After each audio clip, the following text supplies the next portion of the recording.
Thank you, Mr. Chairman. And it's apropos that I'm following my friend from Maine. Missouri and Maine came into the Union at the same time, but we couldn't disagree more on this particular point. We may have to separate here. I actually think it's interesting that Ukraine just came up, because we've heard from my colleagues on the other side discussion about the cost of what the ongoing American effort.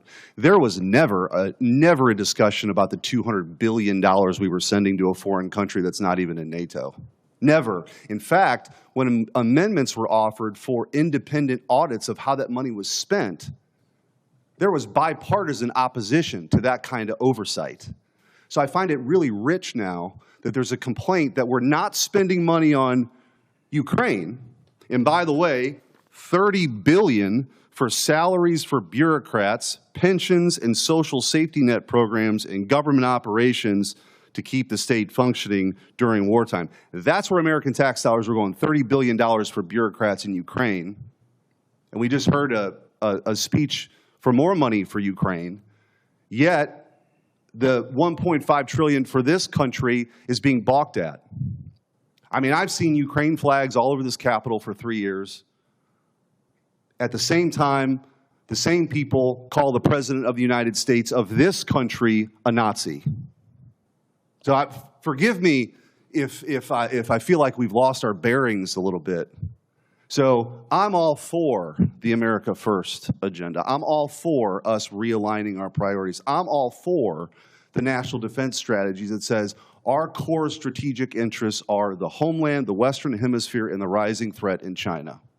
And that means our European allies should step up. If Vladimir Putin is truly some existential threat and the next Hitler that's going to roll through Europe, you would think, by the way, he can't take Kiev, so you can't have it both ways. He hasn't made it to Kiev. But they would step up. And we better start demanding that, because if we want to meet the challenges of the 21st century and China, our priorities, our focus has to be somewhere else. It doesn't mean abandonment. It just means a true partnership with our European allies, who for a very, very long time have not stepped up. I want to ask you, Mr. Secretary, in your first year, one of the things I think that's really gone towards this morale and recruitment boom that we've seen through your leadership and President Trump was finally taking on the sort of cultural Marxism that had taken hold from the highest levels of leadership, from the President of the United States to your predecessor, this obsession with DEI.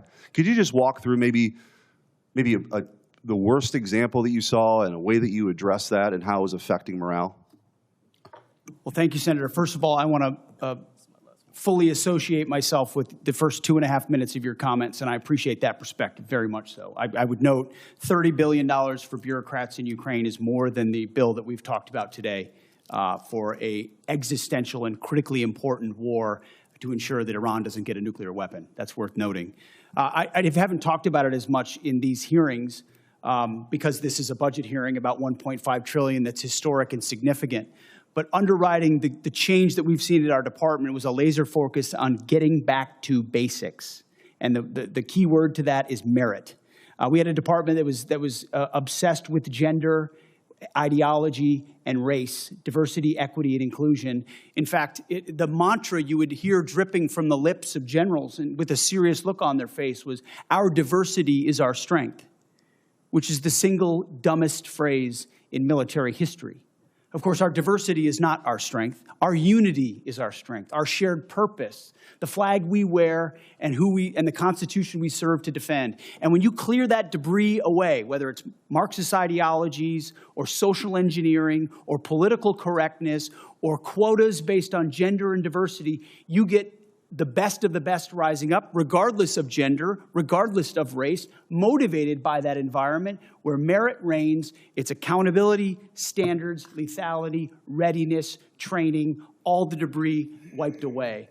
That is the secret sauce of the revival of the War Department, and why Americans are attracted to serving in it, and why those inside it, why morale is sky high. And any insinuation that it is not are coming from folks who haven't been in our units recently. Go visit the troops at every level, and their morale is at record levels. And I want to talk about morale with the 15 seconds that I have left. I want to thank you for coming to St. Louis for your Arsenal of Freedom tour, where the next generation aircraft, the F-47, is being built by the hardworking men and women in Missouri who take a tremendous amount of pride for that aircraft that's going to go further, see further, go faster, have a bigger payload. And I know there's another decision coming with the FA-XX, but really appreciate your leadership, and thanks for coming.